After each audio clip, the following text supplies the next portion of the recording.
Venezia è una città unica, l'Expo di Venezia sarà ed è unico. Perché sempre queste grandi sfide? Ma perché è nella natura della città, la città è una città che è diversa da tutto il resto del mondo e continua a sottolineare questa sua diversità perché è un patrimonio di tutti, dell'umanità intera, ed è giusto che questo venga riconosciuto anche quando ci si affianca in manifestazioni che vengono realizzate in altri luoghi, ma che in ogni caso hanno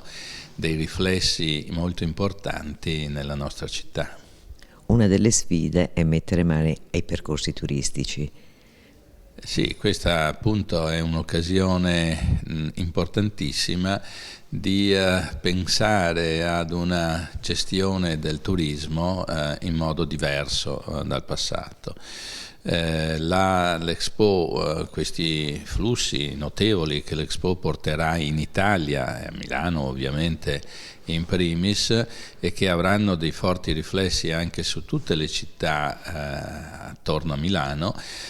devono essere gestiti, soprattutto in una realtà come quella veneziana dove i flussi turistici sono già molto forti e hanno bisogno di una gestione. Abbiamo pensato che si dovesse partire da questa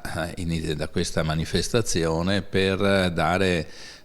un po' di ordine all'afflusso della gente che verrà da fuori. E dare ordine non significa soltanto mettere dei divieti, mettere dei numeri chiusi, dare delle prescrizioni imperative, dare degli ordini e appunto dei divieti, ma significa invece avviare, indirizzare, facilitare